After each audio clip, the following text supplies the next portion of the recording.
Hello friends, स्वागत है आप सभी लोगों का आपके अपने YouTube channel Exampanthi let's crack the all exam पर। जैसा कि आप सभी जानते हैं, बिहार दरोगा के 1799 पदों की भर्ती परीक्षा 2025 के लिए रुकमनी के द्वारा यहाँ पर पहला प्रैक्टिस सेट का जो 30 प्रैक्टिस सेटों का पहला वॉल्यूम और दूसरा वॉल्यूम भी जारी किया जा चुका है। लेकिन आज हम इस सेशन में पहले वॉल्यूम के 21वें प्रैक्टिस सेट को यहाँ पे हम सॉल्व करने वाले हैं। यहाँ पे देखेंगे कि प्रत्येक प्रैक्टिस सेट में 100 प्रश्न है। इस प्रकार से आपके पास 3000 शानदार प्रश्नों का संग्रह हो जाता है अगर आप इन 30 प्रैक्टिस सेटों को सॉल्व कर लेते हैं। तो चलिए शुरू करते हैं आज का सेशन। इससे पहले आप सभी लोगों से एक छोटी सी रिक्वेस्ट है कि अगर वीडियो पसंद आए तो प्लीज़ वीडियो को लाइक करें, चैनल को सब्सक्राइब तथा वीडियो को ज़्यादा से ज़्यादा अपने फ्रेंड सर्कल में शेयर करें। तो चलिए शुरू करते हैं आज का सेशन। आज के सेशन का पहला प्रश्न है, जिन तत्वों में धातुओं और अधातुओं के बीच मध्यवर्ती गुण होते हैं उन्हें उपधातु या मेटलॉयड कहा जाता है। निम्नलिखित में से किसे उपधातु के रूप में जाना जाता है? तो दिए गए विकल्पों में विकल्प डी जो इस प्रश्न का सही आंसर हो जाएगा, जर्मेनियम को उपधातु के रूप में भी जाना जाता है। विकल्प डी इस प्रश्न का सही आंसर हो जाएगा। इसके अलावा अगर देखिएगा तो बोरॉन, सिलिकॉन और एंटीमनी यानी सुरमा को भी उपधातु के नाम से जाना जाता है। तो विकल्प डी इस प्रश्न का सही आंसर हो जाएगा। चलिए अगला प्रश्न देख लेते हैं। ध्वनि का वेग किस पर निर्भर करता है? तो ध्वनि का वेग यह तरंग दायरे पर निर्भर करता है। विकल्प सी इस प्रश्न का सही आंसर हो जाएगा। किसी माध्यम में ध्वनि 1 सेकंड में जितनी दूरी तय करती है उसे उस माध्यम में ध्वनि का वेग कहते हैं। ध्वनि की चाल निम्न कारकों पर निर्भर करती है, जैसे तापमान, आर्द्रता, माध्यम की गति और गैसों के अणु भार पर ध्वनि की चाल जो है वो निर्भर करती है। आर्द्रता के बढ़ने पर ध्वनि की चाल क्या होती है? ध्वनि की चाल भी बढ़ जाती है। ध्वनि की चाल पर दाब का कोई प्रभाव नहीं पड़ता है। तो विकल्प सी इस प्रश्न का सही आंसर हो जाएगा। ध्वनि का वेग तरंग दायरे पर निर्भर करता है। चलिए अगला प्रश्न देख लेते हैं। किस पदार्थ की ऊष्माधारिता अनंत है? किसी पदार्थ की ऊष्माधारिता अनंत है, इसका अर्थ क्या है? तो इसका अर्थ क्या हो जाएगा? ताप में कोई परिवर्तन नहीं होता है, चाहे ऊष्मा ली जाए अथवा छोड़ी जाए। तो विकल्प सी इस प्रश्न का सही आंसर हो जाएगा। ऊष्माधारिता क्या कहते हैं, किसे कहते हैं? तो किसी वस्तु के संपूर्ण द्रव्यमान का तापमान या ताप 1 डिग्री सेल्सियस या 1 केल्विन बढ़ाने के लिए जितनी आवश्यक ऊष्मा चाहिए होती है उस ऊष्मा को उस वस्तु की ऊष्माधारिता कहते हैं। तो विकल्प सी इस प्रश्न का सही आंसर हो जाएगा। चलिए अगला प्रश्न देख लेते हैं। अलेक्जेंडर द ग्रेट के नाम से प्रसिद्ध सिकंदर भारत में कुल कितने महीने रहा था? तो सिकंदर भारत में कुल 19 महीने तक रहा था। विकल्प बी इस प्रश्न का सही आंसर हो जाएगा। सिकंदर भारत में आया कब था? तो यह 16 दिसंबर 327 बीसी में सिकंदर जो है वो भारत में आया था। कहाँ पे आया था? तो सिंध के पास आया था और जून 325 बीसी में ये वापस चला गया था। इसके बीच सिकंदर की सेना ने ब्यास नदी पार करने से इनकार कर दिया। सिकंदर को पंजाब के शासक पोरस के साथ युद्ध करना पड़ा था, जिसे हाइडेस्पिस के युद्ध के नाम से जाना जाता है। सिकंदर का एक जल सेनापति था जिसका नाम क्या था? निर्याकस था। तो विकल्प बी इस प्रश्न का सही आंसर हो जाएगा। अलेक्जेंडर द ग्रेट के नाम से प्रसिद्ध सिकंदर भारत में कुल 19 महीने तक रहा था। चलिए अगला प्रश्न देख लेते हैं। सप्तरथ मंदिर का निर्माण पल्लव नरेश नरसिंह वर्मन प्रथम ने कहाँ पर करवाया? तो इसका जो निर्माण है यह महाबलीपुरम में करवाया गया था। विकल्प ए इस प्रश्न का सही आंसर हो जाएगा। इस मंदिर को कुछ अन्य नामों से भी जाना जाता है, जैसे सप्त पैगोड़ा, रथ मंदिर, एकास्मक मंदिर या तट मंदिर के नाम से भी किसको यानी सप्तरथ मंदिर को अन्य नामों से जाना जाता है। तो विकल्प ए इस प्रश्न का सही आंसर हो जाएगा। अगला प्रश्न है, गांधी इरविन समझौते को भारतीय इतिहास में एक महत्वपूर्ण स्थान प्राप्त है। इस समझौते को अन्य किस नाम से जाना जाता है? तो इस समझौते का अन्य एक दूसरा नाम है दिल्ली समझौता। विकल्प बी इस प्रश्न का सही आंसर हो जाएगा। इस समझौते के द्वारा गांधी जी द्वितीय गोलमेज सम्मेलन में भाग लेने के लिए लंदन गए थे और वहां पे सविनय अवज्ञा इन्होंने मतलब यहाँ से ही भारत में इन्होंने क्या किया था? सविनय अवज्ञा आंदोलन को इन्होंने स्थगित कर दिया था। इसके बाद हिंदू में दलितों को अलग निर्वाचन मंडल देने के प्रश्न पर गांधी जी द्वितीय गोलमेज सम्मेलन से ये वापस चले आए थे। अगर बात करें कि गांधी इरविन समझौता कब हुआ था, तो 5 मार्च 1931 को गांधी इरविन समझौता हुआ था। तो विकल्प बी इस प्रश्न का सही आंसर हो जाएगा। गांधी इरविन समझौते का दूसरा नाम क्या है? दिल्ली समझौता। चलिए अगला प्रश्न देख लेते हैं। संविधान सभा में किस देशी रियासत के प्रतिनिधि ने भाग नहीं लिया था? तो हैदराबाद की रियासत ने इसमें भाग नहीं लिया था। विकल्प सी इस प्रश्न का सही आंसर हो जाएगा। हैदराबाद रियासत को संविधान सभा में 7 प्रतिनिधि को भेजने का प्रावधान किया गया था और संविधान सभा में देखिएगा तो कुल 389 89 सदस्यों में से 93 सदस्य देशी रियासत से चुनने का प्रावधान था, जिसमें से 7 प्रतिनिधि कहाँ से थे? हैदराबाद रियासत से थे। लेकिन ये हैदराबाद रियासत से कोई प्रतिनिधि संविधान सभा में भाग नहीं लिया था, तो विकल्प सी इस प्रश्न का सही आंसर हो जाएगा।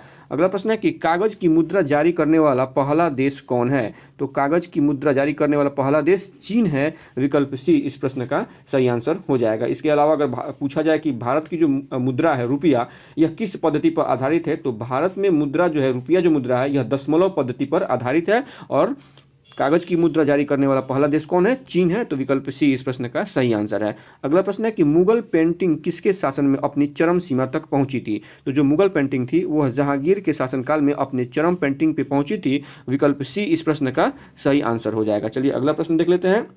बौद्ध धर्म की स्थापना कब हुई थी? तो बौद्ध धर्म की स्थापना यह 6ठी शताब्दी ईसा पूर्व में हुई थी, विकल्प ए इस प्रश्न का सही आंसर हो जाएगा। बौद्ध धर्म देखिएगा तो गौतम बुद्ध का जो जन्म है वो 563 ईसा पूर्व में हुआ था। कहाँ पे? तो कपिलवस्तु के लुम्बिनी नामक स्थान पे गौतम बुद्ध का जन्म 563 ईसा पूर्व में हुआ था। और बुद्ध ने अपना प्रथम उपदेश जो है वह सारनाथ में दिया था, जिसे बौद्ध ग्रंथों में धर्म चक्र प्रवर्तन कहा जाता है। तो विकल्प ये जो इस प्रश्न का सही आंसर हो जाएगा, बौद्ध धर्म की स्थापना 6ठी शताब्दी ईसा पूर्व में हुआ था। चलिए अगला प्रश्न देख लेते हैं। भारत में अभी कुल कितने उच्च न्यायालय हैं? तो भारत में वर्तमान में अभी कुल 25 उच्च न्यायालय हैं, विकल्प सी इस प्रश्न का सही आंसर हो जाएगा। जो 25वां या सबसे जो नवीनतम उच्च न्यायालय है, ये आंध्र प्रदेश उच्च न्यायालय का गठन किया गया। कब किया गया है? तो 2019 में किया गया। ठीक है, तो विकल्प सी इस प्रश्न का सही आंसर हो जाएगा। इसके अलावा अगर देखिएगा तो कलकत्ता, बॉम्बे तथा मद्रास उच्च न्यायालय की स्थापना 1862 में हुई थी। कब हुई थी? 1862 में। किसकी स्थापना? कलकत्ता, बॉम्बे तथा मद्रास उच्च न्यायालय की स्थापना 1862 में हुई थी और 1916 में पटना उच्च न्यायालय की स्थापना हुई थी। तो इस प्रकार से विकल्प सी इसका सही आंसर हो जाएगा। भारत में अभी कुल कितने उच्च न्यायालय हैं? 25 उच्च न्यायालय हैं। चलिए अगला प्रश्न देख लेते हैं। भारतीय नोबेल पुरस्कार विजेताओं से संबंधित निम्नलिखित में से कौन से जोड़े सुमेलित नहीं है? नहीं पूछा गया है, तो इसमें कौन सुमेलित नहीं है? तो इसका जो विकल्प डी हो जाएगा यह सही आंसर हो जाएगा। यह सुमेलित नहीं है। मदर टेरेसा जी को जो नोबेल पुरस्कार है 1978 में नहीं बल्कि इनको 1979 में शांति के लिए यह नोबेल पुरस्कार मदर टेरेसा जी को दिया गया था। इसके अलावा किन जो भी विकल्प हैं ए, बी और सी, इनमें जो भी नाम प्रसिद्ध नाम है, इनको किन क्षेत्र में पुरस्कार दिया गया है, यहाँ पर हम एक स्लाइड लगा देंगे। आप लोग वीडियो को पॉज करके आसानी से चीज़ों को देख सकते हैं और याद कर लीजिएगा। तो विकल्प डी जो इस प्रश्न का सही आंसर हो जाएगा। चलिए अगला प्रश्न देख लेते हैं। सन 1962 में भारत का प्रथम भारी जल संयंत्र कहाँ स्थापित किया गया था? तो यह बड़ोदरा में स्थापित किया गया था, विकल्प सी इस प्रश्न का सही आंसर हो जाएगा। चलिए अगला प्रश्न देख लेते हैं। चौथी राष्ट्रीय फिनस्विंग, थोड़ा सा इसे छोटा कर लेते हैं। चौथी राष्ट्रीय फिन स्विमिंग चैंपियनशिप 2024 में कौन सा राज्य टीम चैंपियन बनी है? तो इसका सही आंसर हो जाएगा विकल्प ए, यह पश्चिम बंगाल इसमें चैंपियन बनी है, विकल्प ए इस प्रश्न का सही आंसर हो जाएगा। अगला प्रश्न है कि ओएनजीसी की पहली महिला अध्यक्ष कौन बनी है? ओएनजीसी की पहली महिला अध्यक्ष अलका मित्तल बनी है, विकल्प डी इस प्रश्न का सही आंसर हो जाएगा। ओएनजी की स्थापना कब हुई थी? ओएनजीसी की स्थापना अगस्त 1956 में इसकी स्थापना हुई थी और अलका मित्तल जी ओएनजीसी की पहली महिला अध्यक्ष हैं। अगर बात करें बाकी के विकल्पों को देखें तो दीपिका मिश्रा वीरता पदक प्राप्त करने वाली पहली महिला वायुसेना की अधिकारी बनी है। गीता राणा लद्दाख में सेना की पहली महिला अफसर बनी है, तो विकल्प डी इस प्रश्न का सही आंसर है। चलिए अगला प्रश्न देखते हैं। अटल सुरंग या रोहतांग सुरंग, ये दोनों सुरंग एक ही नाम है इनका। सुरंग एक ही है, अलग अलग नाम है। अटल सुरंग या रोहतांग सुरंग जोड़ता है, किसको जोड़ता है? तो यह सुरंग लेह को मनाली से जोड़ती है, विकल्प सी इस प्रश्न का सही आंसर हो जाएगा। रोहतांग सुरंग का नाम पूर्व प्रधानमंत्री अटल बिहारी वाजपेयी जी के नाम पे रखा गया है। अटल सुरंग की लंबाई अगर देखिएगा तो इसकी लंबाई 9.02 किलोमीटर है और अटल सुरंग का उद्घाटन श्री नरेंद्र मोदी जी ने 3 अक्टूबर 2020 को किया था, तो विकल्प सी इस प्रश्न का सही आंसर हो जाएगा। अटल सुरंग या रोहतांग सुरंग जो है यह लेह को मनाली से जोड़ती है। चलिए अगला प्रश्न देखते हैं। रसायन विज्ञान में स्मॉल पी कैपिटल के और ये स्मॉल जो है इसका अर्थ क्या होता है, यहाँ पे पूछा गया है। तो इसका अर्थ होता है यह लघुगणकीय पैमाने पर अम्ल पृथक्करण स्थिरांक चिन्ह है, विकल्प बी इस प्रश्न का सही आंसर हो जाएगा। अगला प्रश्न है कि एक पिंड का भार कब बढ़ेगा यदि इसे ले जाया जाए? कहाँ? तो भूमध्य रेखा से अगर ध्रुव पर लेके जाएंगे तो किसी पिंड का भार बढ़ेगा। कैसे? तो ये मान लीजिए कि यह अपनी पृथ्वी हो गई या ग्लोब मान लीजिए और ये बीच में क्या है? ये भूमध्य रेखा है। ठीक है,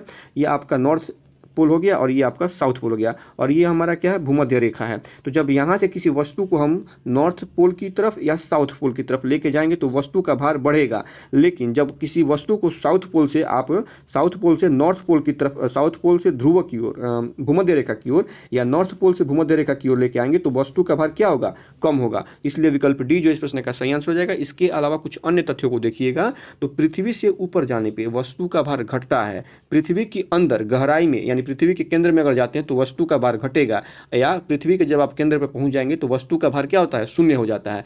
ठीक वैसे ही विषुवत रेखा पे वस्तु का भार सबसे कम होता है, और विषुवत रेखा से ध्रुव की ओर जाने पे वस्तु का भार बढ़ता है, और ध्रुव से विषुवत रेखा की ओर आने पर वस्तु का भार घटता है। तो विकल्प डी जो है इस प्रश्न का सही आंसर है। चलिए अगला प्रश्न देख लेते हैं। हाइड्रोजन परमाणु के 3 समस्थानिक प्रोटियम, ड्यूटीरियम और ट्राइटियम है। समस्थानिक ट्राइटियम का परमाणु क्रमांक और द्रव्यमान संख्या कितना है? तो इसका परमाणु क्रमांक और द्रव्यमान संख्या 1 और 3 है। विकल्प डी बी जो है इस प्रश्न का सही आंसर हो जाएगा। किसी तत्व के वे परमाणु जिनके परमाणु क्रमांक समान हो परंतु द्रव्यमान संख्या भिन्न भिन्न हो, उसे क्या कहते हैं? उसे समस्थानिक कहते हैं। एक बार फिर से सुन लीजिए। किसी तत्व के वे परमाणु जिनके परमाणु क्रमांक समान हो परंतु द्रव्यमान संख्या भिन्न भिन्न हो, उसे समस्थानिक कहते हैं। लेकिन इसके ठीक विपरीत क्या? किसी तत्व के परमाणु जिसकी द्रव्यमान संख्या समान हो परंतु परमाणु क्रमांक भिन्न भिन्न हो, उसे समभारी कहते हैं। उसे समभारी कहते हैं। सभी समस्थानिकों के जो रासायनिक गुण होते हैं समान होते हैं, लेकिन सभी समभारिकों के रासायनिक गुण क्या है? समान नहीं होते हैं। तो विकल्प बी इस प्रश्न का सही आंसर हो जाएगा। चलिए अगला प्रश्न देख लेते हैं। विश्व में सर्वाधिक जागृत ज्वालामुखी किसके पास है? तो विश्व में सर्वाधिक जागृत ज्वालामुखी प्रशांत महासागर के पास है। विकल्प डी इस प्रश्न का सही आंसर हो जाएगा। चलिए अगला प्रश्न देखते हैं। एशिया महाद्वीप का सबसे बड़ा द्वीप है। एशिया महाद्वीप का सबसे बड़ा द्वीप कौन सा है? तो यह बोर्नियो है। विकल्प बी इस प्रश्न का सही आंसर हो जाएगा। एशिया महाद्वीप का सबसे बड़ा द्वीप बोर्नियो है। तो विकल्प 20 का सही आंसर हो जाएगा। चलिए अगला प्रश्न देखते हैं। भारतीय संविधान द्वारा मौलिक अधिकार दिए गए हैं समस्त देशवासियों को, भारत के वयस्क नागरिकों को, राज्य सरकार को या केंद्रीय सरकार को? किसको दिए गए हैं? तो भारतीय संविधान के द्वारा मौलिक अधिकार यह समस्त देशवासियों को दिए गए हैं। विकल्प ए इस प्रश्न का सही आंसर है। अगला प्रश्न है कि बौद्ध मत का सबसे प्राचीन स्तूप कौन सा है? बौद्ध मत का सबसे प्राचीन स्तूप सांची का है। विकल्प बी इस प्रश्न का सही आंसर हो जाएगा। सांची का स्तूप अशोक ने इसका निर्माण करवाया था और मध्य प्रदेश के रायसीना जिले में स्थित है, रायसेन जिले में स्थित है। तो विकल्प बी इसका सही आंसर है। अगला प्रश्न है कि सर्वोच्च शौर्य पुरस्कार महावीर चक्र के प्रथम विजेता हैं कौन है? तो इसके विजेता हैं मेजर सोमनाथ शर्मा। सर्वोच्च शौर्य पुरस्कार परमवीर चक्र के प्रथम विजेता है मेजर सोमनाथ शर्मा। विकल्प ए इसका सही आंसर है। अगला प्रश्न है कि अकबर का मकबरा कहाँ स्थित है? तो अकबर का मकबरा सिकंदरा में स्थित है। विकल्प डी इस प्रश्न का सही आंसर हो जाएगा। सिकंदरा स्थित अकबर के मकबरा को पूरा किसने करवाया था? तो जहांगीर ने इसको पूरा करवाया था। और शाहजहां का मकबरा आगरा के ताजमहल में अवस्थित है। तो विकल्प डी इसका सही आंसर है। चलिए अगला प्रश्न देखते हैं। रामगुंडम बांध कौन सी नदी पर है? रामगुंडम बांध गोदावरी नदी पर है। विकल्प बी इस प्रश्न का सही आंसर हो जाएगा। अगला प्रश्न देख लेते हैं। यहाँ पे झील है और कौन सी झील किस राज्य में स्थित है इसका मिलान करना है। तो देवताल झील कहाँ पे है? देवताल झील ये उत्तराखंड में स्थित है। ए का 2 हो जाएगा। अष्टमुदी झील कहाँ पे है? केरल में स्थित है। बी का 4 हो जाएगा। उसके बाद राजसमंद झील कहाँ है? राजसमंद झील राजस्थान में स्थित है। तो सी का 1 हो जाएगा। और लोकटक झील मणिपुर में स्थित है। तो डी का 3 हो जाएगा। इस प्रकार से विकल्प सी इस प्रश्न का सही आंसर हो जाएगा। ए का 2, बी का 4, सी का 1 तथा डी का 3 इसका सही आंसर हो जाएगा। चलिए अगला प्रश्न देख लेते हैं। वह हड़प्पा कालीन नगर जिसका प्रतिनिधित्व लोथल का पूरा तत्व स्थल करता है किस नदी पर स्थित था? तो लोथल का पुरातत्व स्थल यानी लोथल सिंपल कह सकते हैं कि लोथल किस नदी के किनारे स्थित था? तो लोथल जो है वो भोगवा नदी के किनारे स्थित था। तो सी का जो सही आंसर हो जाएगा विकल्प भोगवा। विकल्प सी इस प्रश्न का सही आंसर हो जाएगा। इसकी खोज किसने की थी? तो इसकी खोज सर्वप्रथम डॉक्टर SR राव ने वर्ष 1954 में इसकी खोज की थी। यह स्थल एक प्रमुख बंदरगाह था जो पश्चिमी एशिया से व्यापार का प्रमुख स्थल था। लोथल से धान अर्थात चावल और बाजरे का साक्ष्य, फारस की मुहर, 3 युगल समाधि, मनका उद्योग के साक्ष्य, तांबे का कुत्ता, छोटा मापक यंत्र इत्यादि प्राप्त हुआ है। कहाँ से प्राप्त हुआ है? तो यह लोथल से प्राप्त हुआ है। तो विकल्प सी इस प्रश्न का सही आंसर हो जाएगा। अगला प्रश्न है कि Modi shaping a global order in flux, Modi shaping a global order in flux किसने लिखी है? तो इसके राइटर कौन है? S जयशंकर जी इसके राइटर है। विकल्प बी इस प्रश्न का सही आंसर हो जाएगा। चलिए अगला प्रश्न देख लेते हैं।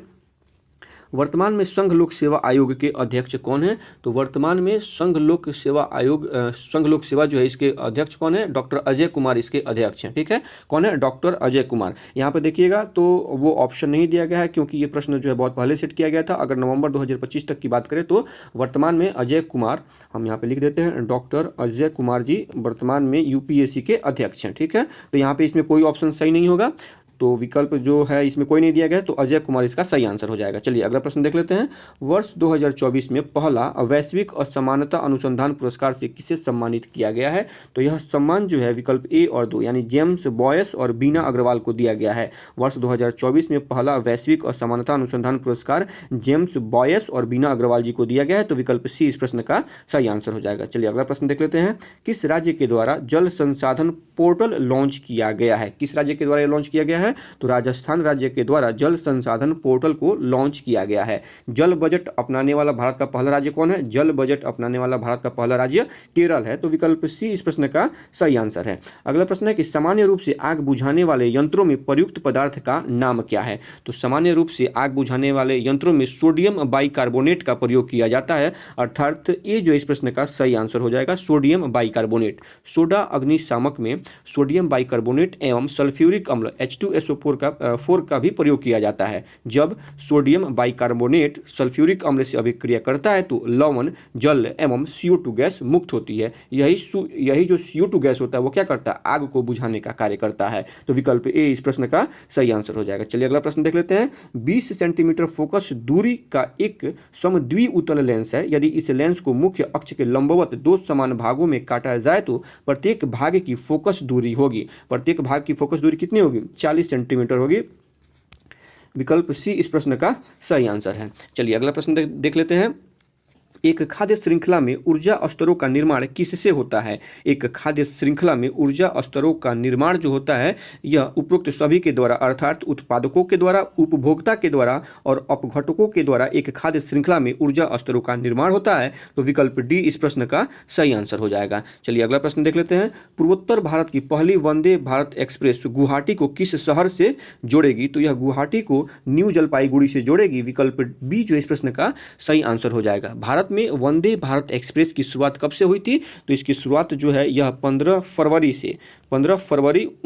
2019 से इसकी शुरुआत की गई है और पहली वंदे भारत एक्सप्रेस वे नई दिल्ली से वाराणसी के बीच में चलाई गई थी। पहली वंदे भारत एक्सप्रेस नई दिल्ली से वाराणसी के बीच में चलाई गई थी और दक्षिण भारत का पहला वंदे भारत एक्सप्रेस 11 नवंबर 2022 को KSR रेलवे स्टेशन जो कि चेन्नई में स्थित है, तो चेन्नई से बेंगलुरु के रास्ते मैसूर के बीच में चलाया गया था, तो विकल्प बी इस प्रश्न का सही आंसर हो जाएगा। पूर्वोत्तर भारत की पहली वंदे भारत एक्सप्रेस गुवाहाटी को न्यू जलपाईगुड़ी से जोड़ेगी। चलिए अगला प्रश्न देख लेते हैं। निम्न में से किस वर्ष ऑल इंडिया रेडियो का गठन किया गया था? तो इसका गठन जो है 1936 में किया गया था, विकल्प सी इस प्रश्न का सही आंसर हो जाएगा। अगला प्रश्न है। निम्न में से किस वर्ष समुद्री कछुआ प्रोजेक्ट शुरू किया गया था? तो इसकी शुरुआत जो है 1999 में की गई थी, विकल्प ए इस प्रश्न का सही आंसर हो जाएगा। अगला प्रश्न देख लेते हैं। केंद्रीय सूचना आयोग की स्थापना निम्न में से किस वर्ष की गई थी? केंद्रीय सूचना आयोग की स्थापना वर्ष 2005 में की गई थी, विकल्प सी इस प्रश्न का सही आंसर हो जाएगा। चलिए अगला प्रश्न देखते हैं। आधुनिक अर्थशास्त्र का जनक किसे कहा जाता है? आधुनिक अर्थशास्त्र का जनक एडम स्मिथ को कहा जाता है। अगला प्रश्न है। निम्न में से कौन शीतोष्ण घास के सुंदर उदाहरण है? शीतोष्ण घास के उदाहरण आपको बताना है, तो विकल्प बी इस प्रश्न का सही आंसर हो जाएगा।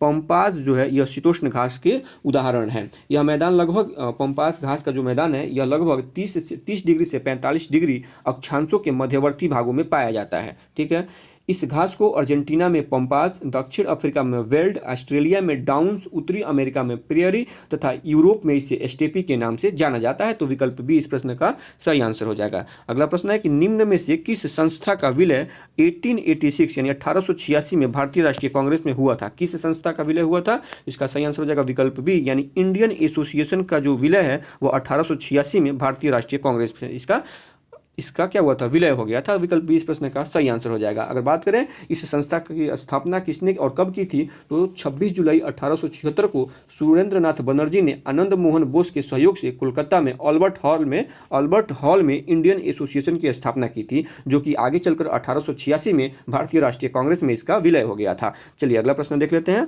निम्नलिखित में से किसमें सबसे अधिक वायु वेग होता है। दिए गए विकल्पों में आप देखिएगा तो सबसे अधिक जो वायु वेग है वह टॉर्नेडो में होता है। विकल्प डी इस प्रश्न का सही आंसर हो जाएगा। टॉर्नेडो सबसे छोटा उष्णकटिबंधीय चक्रवात है, लेकिन सबसे ज्यादा प्रभावकारी है। टॉर्नेडो का उद्भव क्षेत्र जो होता है मुख्यतः अमेरिका है, लेकिन ऑस्ट्रेलिया में भी ये गौण रूप से उत्पन्न होता है। इनमें हवाओं की गति जो होती है वह लगभग 325 किलोमीटर प्रति घंटे तक होती है। इतनी गति अन्य चक्रवात में नहीं पाई जाती है। तो विकल्प डी जो इस प्रश्न का सही आंसर हो जाएगा। चलिए अगला प्रश्न देख लेते हैं। निम्नलिखित में से किस गैर संसद सदस्य को संसद को संबोधित करने का अधिकार है।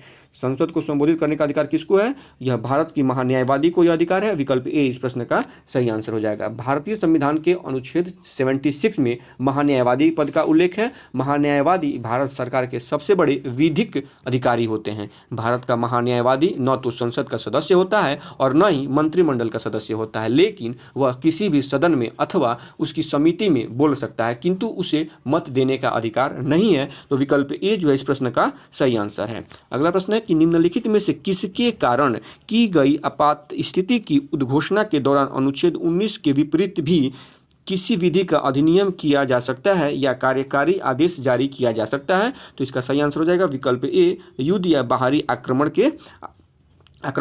के समय ऐसा किया जा सकता है। तो विकल्प ए इस प्रश्न का सही आंसर है। चलिए अगला प्रश्न देख लेते हैं। जुलाई 2024 में न्यायमूर्ति विद्युत रंजन सारंगी ने किस राज्य के उच्च न्यायालय के 15वें मुख्य न्यायाधीश के रूप में शपथ लिया है। तो इसका सही आंसर हो जाएगा विकल्प सी, या इन्होंने झारखंड के मुख्य न्यायाधीश के रूप में इन्होंने शपथ लिया था। विकल्प सी इस प्रश्न का सही आंसर हो जाएगा। लेकिन वर्तमान में झारखंड के सीजे यानी जो चीफ जस्टिस हैं वो तरलोक सिंह है। कौन है, तरलोक सिंह चौहान है।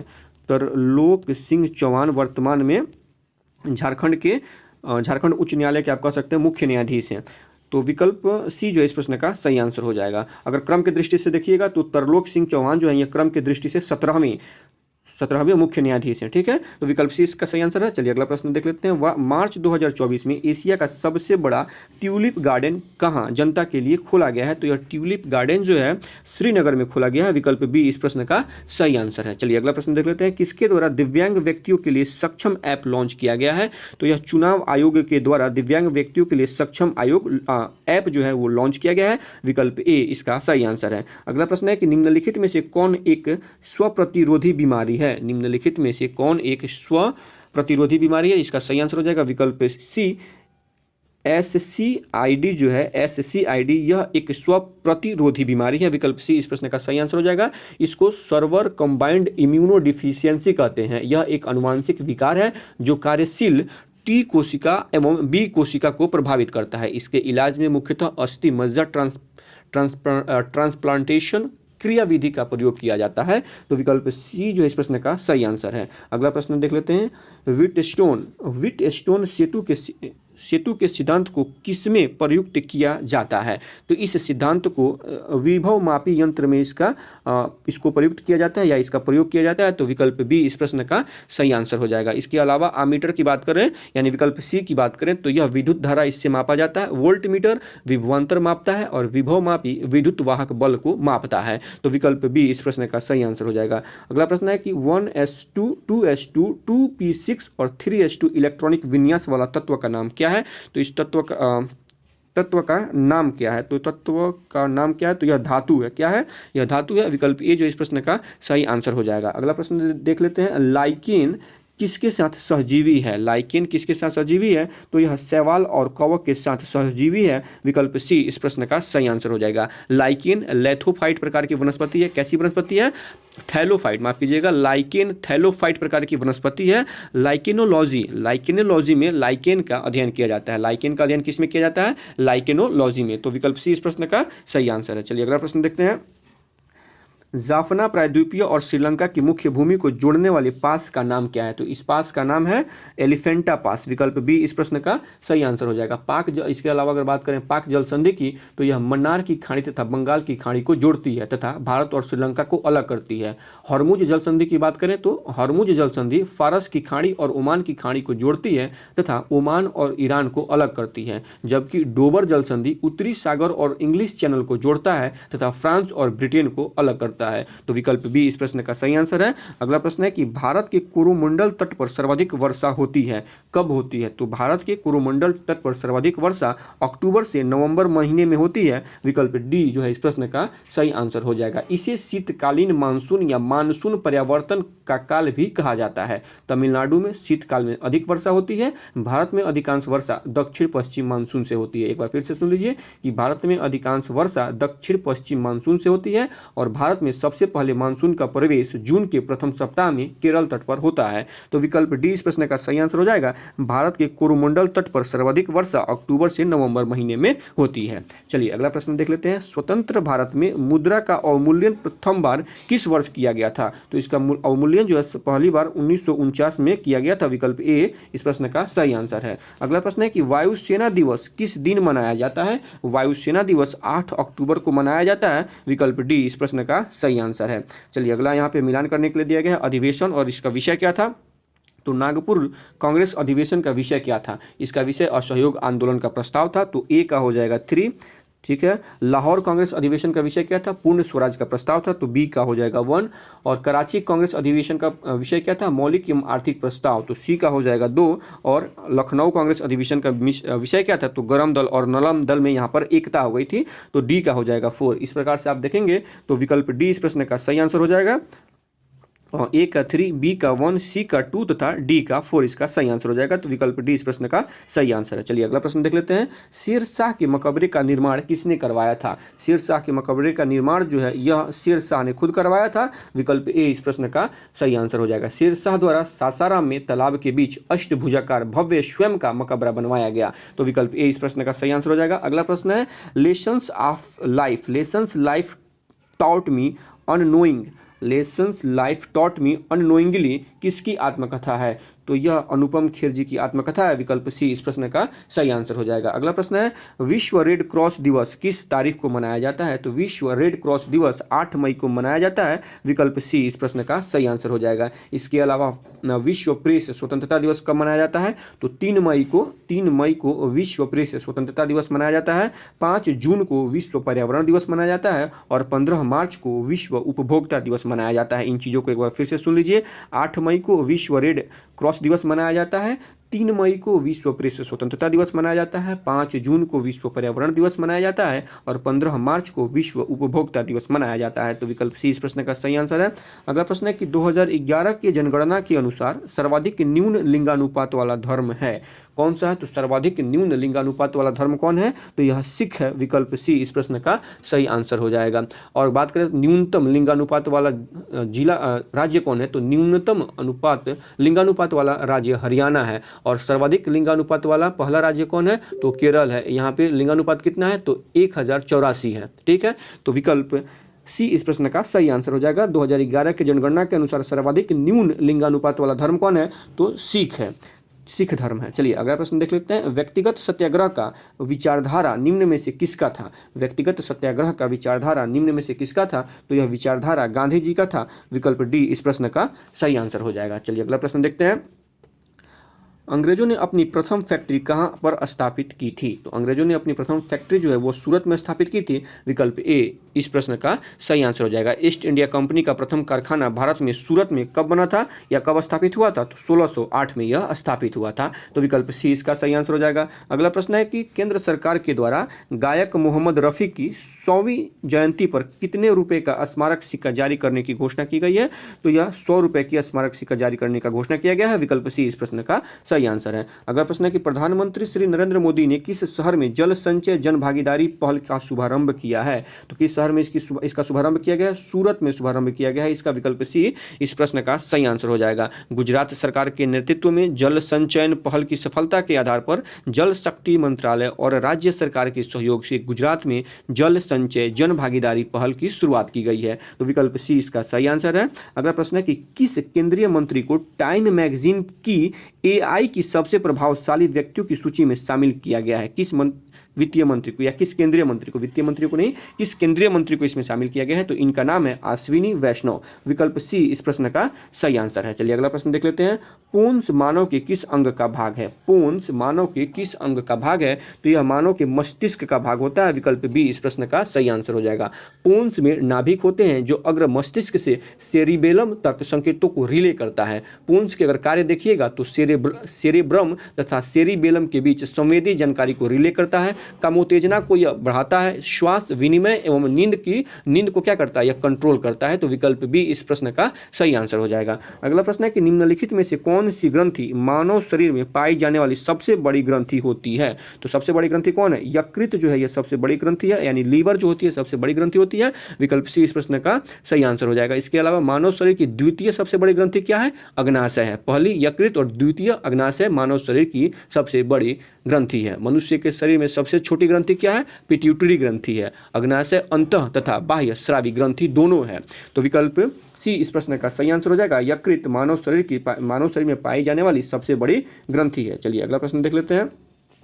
मनुष्य में भोजन के पाचन की प्रक्रिया किसमें शुरू होती है और कहाँ पूर्ण होती है? तो यह प्रक्रिया जो होती है, मुंह से पाचन की प्रक्रिया शुरू हो जाती है और कहाँ पे खत्म होती है? तो इस पाचन की प्रक्रिया छोटी आंत में खत्म हो जाती है। मुंह से शुरू होती है और छोटी आंत में पाचन की प्रक्रिया समाप्त हो जाती है। तो विकल्प ए इस प्रश्न का सही आंसर हो जाएगा। अगला प्रश्न है कि नवजात शिशु को ट्रिपल एंटीजन वैक्सीन निम्नलिखित में से किन रोगों से प्रतिरक्षित करने के लिए लगाई जाती है? तो इसका सही आंसर हो जाएगा विकल्प बी, यानी जो ट्रिपल एंटीजन वैक्सीन होती है वह कुकुर खांसी, टिटनेस और डिप्थीरिया से बचाव के लिए नवजात शिशुओं में लगाई जाती है। तो विकल्प बी इस प्रश्न का सही आंसर है। चलिए अगला प्रश्न देखते हैं। किसी स्थान की जलवायु को प्रभावित करने वाला सर्वाधिक महत्वपूर्ण तत्व क्या है? तो किसी भी स्थान की जलवायु को प्रभावित करने वाला सर्वाधिक महत्वपूर्ण तत्व समुद्र तल से उसकी ऊंचाई है। विकल्प ए इस प्रश्न का सही आंसर हो जाएगा। चलिए अगला प्रश्न देख लेते हैं।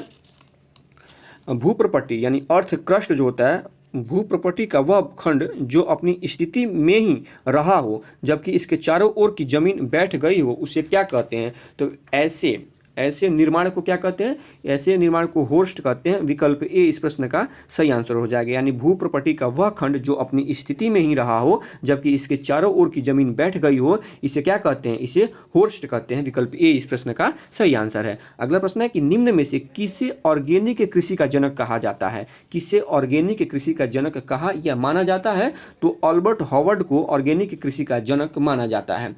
विकल्प ए जो इस प्रश्न का सही आंसर हो जाएगा। ऑर्गेनिक यानी जैविक की बात की जा रही है तो सिक्किम जो है, सिक्किम राज्य, भारत का सिक्किम राज्य वर्ष 2016 में भारत का पहला जैविक राज्य बना था। तो विकल्प ए इसका सही आंसर है। चलिए अगला प्रश्न देख लेते हैं। इरावदी नदी को निम्न में से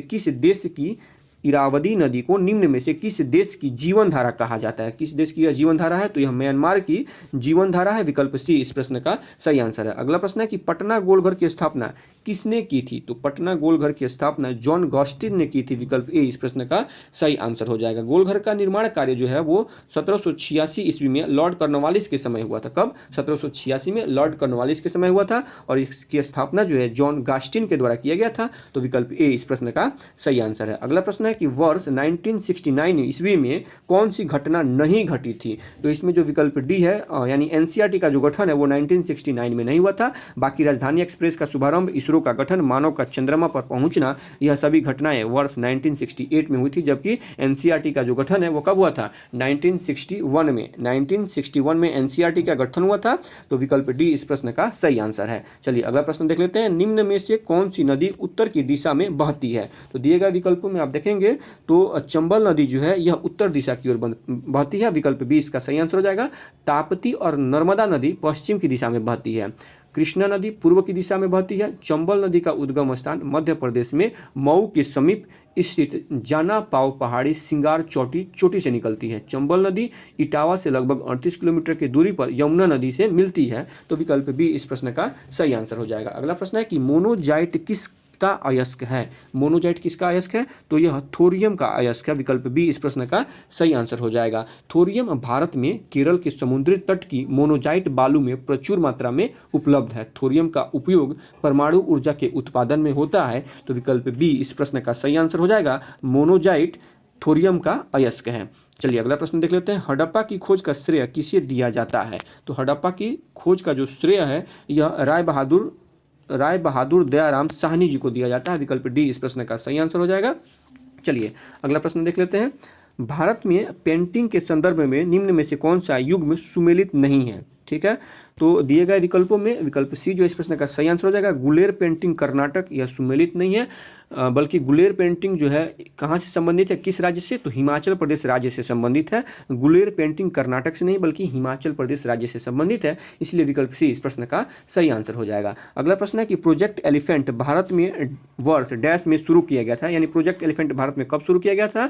तो यह जो प्रोजेक्ट है 1992 माफ कीजिएगा 1992 में यह प्रोजेक्ट भारत में शुरू किया गया था। विकल्प सी इस प्रश्न का सही आंसर हो जाएगा। 1 अप्रैल 1973 को जिम कॉर्बेट राष्ट्रीय उद्यान में बाघ परियोजना की शुरुआत हुई थी। तो इन दो परियोजनाओं को याद रखिएगा। प्रोजेक्ट एलिफेंट जो है वो 1992 में और 1 अप्रैल 1973 को जिम कॉर्बेट राष्ट्रीय उद्यान में बाघ परियोजना की शुरुआत की गई थी। अगला प्रश्न देख लेते हैं।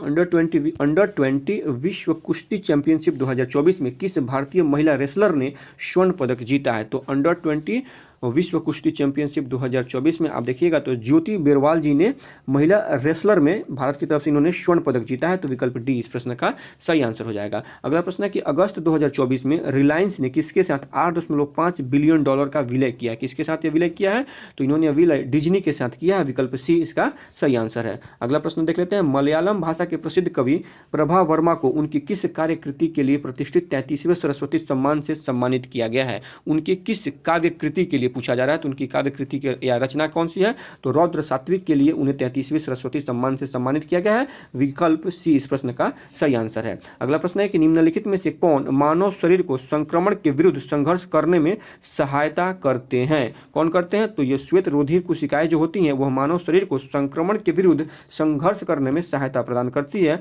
तो विकल्प सी इस प्रश्न का सही आंसर हो जाएगा। चलिए अगला प्रश्न देख लेते हैं। पाचन तंत्र के इनमें से किस अंग की आकृति अंग्रेजी वर्णमाला के जे अक्षर के समरूप होती है। तो अमाशय जो होता है इसका जो अमाशय इसका जो शेप होता है वो अंग्रेजी वर्णमाला के अक्षर के समान होता है इस प्रकार से। तो विकल्प बी जो है इस प्रश्न का सही आंसर है। अगला प्रश्न है कि इंसुलिन क्या है। इंसुलिन क्या है, तो यह एक हार्मोन है जो शर्करा के उपापचय में सहायता करता है। विकल्प सी इसका सही आंसर हो जाएगा। अगला प्रश्न है कि ऑक्सीजन की उपस्थिति में ग्लूकोज के कार्बन डाइऑक्साइड एवं जल में ऊर्जा निर्मुक्त होने के साथ पूर्ण रूपांतरण होने को क्या कहते हैं। तो इसके पूर्ण रूपांतरण होने की प्रक्रिया को वायु श्वसन कहते हैं। विकल्प ए इसका सही आंसर है। अगला प्रश्न है कि निम्नलिखित में से किस वनस्पति में पादप काय को जड़ों, तनों और पत्तियों में विभेदित नहीं किया जाता है। प्रश्न एक बार फिर से सुन लीजिएगा। निम्नलिखित में से किस वनस्पति को पादप काय को जड़ों, तनों और पत्तियों में विभेदित नहीं किया जा सकता। तो इसका सही आंसर हो जाएगा विकल्प डी। कारा को यहाँ पे जड़ों, तनों और पत्तियों में विभेदित नहीं किया जा सकता। विकल्प डी इस प्रश्न का सही आंसर है। अगला प्रश्न है कि राजीव गांधी ने प्रधानमंत्री पद की शपथ ली थी, उस समय भारत के राष्ट्रपति कौन थे। तो उस समय भारत के राष्ट्रपति ज्ञानी जैल सिंह जी थे। विकल्प ए इस प्रश्न का सही आंसर हो जाएगा। चलिए अगला प्रश्न देख लेते हैं। भारत सरकार ने किस वर्ष में राष्ट्रीय ग्रामीण रोजगार गारंटी अधिनियम में पूर्व पद के रूप में एमजी जोड़ा था। एक बार प्रश्न को फिर से सुन लीजिए। भारत सरकार ने किस वर्ष में राष्ट्रीय ग्रामीण रोजगार गारंटी अधिनियम में पूर्व पद एमजी यानी मनरेगा को कब इसमें जोड़ा गया था। तो इसका सही आंसर हो जाएगा विकल्प डी। वर्ष 2009 में इसे जोड़ा गया था। भारत सरकार ने वर्ष 2009 में राष्ट्रीय ग्रामीण रोजगार गारंटी अधिनियम में पूर्व पद के रूप में एमजी को जोड़ा था। विकल्प डी इसका सही आंसर है। अगला प्रश्न है a better India a better world नामक पुस्तक के लेखक कौन है। A better India a better world नामक पुस्तक के लेखक NR नारायण मूर्ति हैं। विकल्प सी इसका सही आंसर है। चलिए अगला प्रश्न देख लेते हैं। एक यहाँ से कुछ मैथ्स के प्रश्न है, तो हम यहाँ पे आपको आंसर बताते चलेंगे। 93 का सही आंसर हो जाएगा विकल्प बी।